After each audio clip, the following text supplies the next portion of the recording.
আর স্থানীয় মানুষ যারা এখানে উপস্থিত আছে, বন্ধুগণ, আর 27 তারিখ রাত্রিবেলা হিন্দুদের উপর যে ধরনের অত্যাচার হলো, যেভাবে বৃহস্পতিবার রাত্রিবেলা হিন্দুদের বাড়ি ঘর ভাঙা হলো, আজকে আমরা যখন যাওয়ার প্রস্তুতি নিচ্ছি, তখন এই পুলিশ, দলদাস পুলিশ, তারা গিয়ে সেখানে সেই বাড়িগুলো পরিষ্কার করতে শুরু করেছে।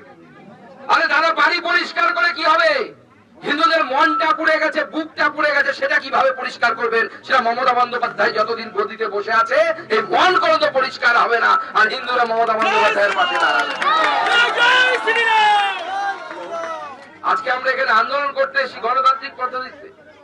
মমতা বন্দ্যোপাধ্যায়ের পুলিশের এমন অবস্থা, যে পুলিশ হিন্দুদের উপর অত্যাচার হলে লাঠি, পুলিশের লাঠি দেখেছে। আমরা ইন্দিরা গান্ধীর মতো শক্তি দেখেছি, যারা বিজেপির উপর বিজেপি সংগঠনের উপর ব্যান এনেছিল। আমরা ওই মুসলিম ছেলেটার মতো হয়তো বলতে পারবো না, আমাদের শিক্ষা রুচিতে বাধে, কিন্তু আমরাও প্রয়োজন পড়লে ওরকম লাঠি পুলিশের অনেক অনেক জায়গায় ঢুকিয়ে দিতে পারি, কিন্তু আমরা বলবো না। দেখা যায় যদি দম থাকে, আর যে ছেলে এই কাজটা করেছে, আমি পুলিশকে পরিষ্কার বলে দিতে চাই, পুলিশ যদি তার বিরুদ্ধে ব্যবস্থা না নেয়, ভারতীয় জনতা পার্টি জানে তার বিরুদ্ধে কি ব্যবস্থা নিতে হবে। তাকে প্রয়োজনে রথবাড়ি মোড়ে নিয়ে এসে ন্যাংটা করে কান ধরে উঠবোস করার ব্যবস্থা। রামনবমীতে এবার অস্ত্র মিছিলের ডাক শান্তিপুরের বিজেপি নেতার। রামনবমীর দিন হাতে থাকবে ঝান্ডা, তার নিচে থাকবে ডান্ডা, সঙ্গে থাকবে মা দুর্গার হাতে থাকা অস্ত্র। হুঁশিয়ারি বিজেপির জেলা কমিটির সদস্য চঞ্চল চক্রবর্তী।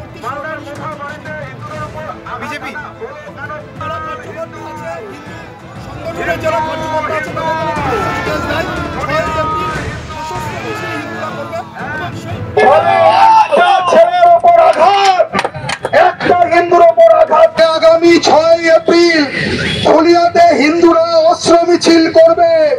অস্ত্র মানে রিভলভার নয়, বোম নয়।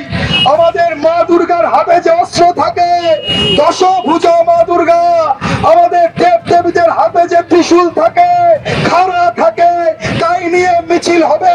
হবে তো?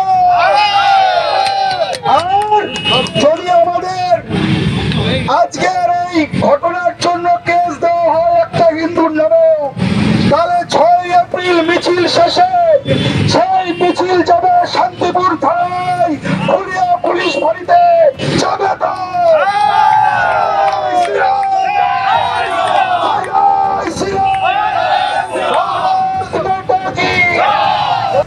অর্থাৎ রামনবমীতে অস্ত্র মিছিলের ডাক দিলেন বিজেপি নেতা। তৃণমূলের দাবি, ধর্ম নিয়ে রাজনীতি করছে গেরুয়া শিবির। প্রকৃত সনাতন ধর্ম এই শিক্ষা দেয় না। ঝান্ডার তলায় ডান্ডা, অশান্তি, এরা তো অশান্তি গণ্ডগোলের বাতাবরণের বার্তা দিচ্ছে প্রকৃতপক্ষে। বিজেপির সর্বোচ্চ রাজ্য নেতা থেকে শুরু করে বুথ লেভেলের যারা কর্মী রয়েছে, তারা শান্তিপুর থেকে শুরু করে টোটাল রাজ্যটাকে একটা অস্থির পরিবেশ বাতাবরণের সৃষ্টি করার চেষ্টা করছে। সব ধর্মের নামে নোংরামি করে রাজনৈতিক বাতাবরণে ফায়দা তোলার চেষ্টা চলছে। প্রশাসনের মতো ব্যবস্থা নেবে। দিলীপ ঘোষ বলছেন, রামনবমীর আগে ভয়ের পরিবেশ তৈরির চেষ্টা করছে তৃণমূল। রামনবমীর মিছিল আটকানোর চক্রান্ত চলছে, অভিযোগ দিলীপ ঘোষের। তৈরি হয়ে গেছে অলরেডি, আর হিন্দুরা তৈরি করছে না। মালদাতে হয়েছে 3 দিন আগে, কালকে ঝগনা মুর্শিদাবাদে হয়েছে, মেদিনীপুর টাউনে শুরু হয়ে গেছে। ইচ্ছাকৃতভাবে হিন্দুদের উৎসব যাতে না হয়, হিন্দুরা রাস্তায় না বেরোয়, শোভাযাত্রা না করে, পুজো না করে, ভয়ের পরিবেশ তৈরি করা হয়। শোভাযাত্রায় তো আক্রমণ হয়, এখন আগের থেকে শুরু হয়েছে, এবং টিএমসি এগুলো করাচ্ছে যাতে হিন্দুরা একত্রিত না হয়, হিন্দুরা একসঙ্গে ভোট দিতে না পারে, ভোট দিতে না বেরোয়, তাহলে ওদের সরকার থাকবে। তো সেজন্য এই যে জেলায় জেলায় এই ধরনের গন্ডগোল, ধার্মিক উত্তেজনা শুরু হয়ে গেছে, এটা বাড়বে। কারণ বিজেপি যাতে বা হিন্দুরা যাতে উৎসব না করে, সেই জন্যই ভয়ের পরিবেশ তৈরি করছে। টিএমসির দায়িত্বটা দেখা, সরকারের দেখা, না দেখলে দুই দিক থেকেই হবে উত্তেজনা, তখন হাতের বাইরে চলে যাবে।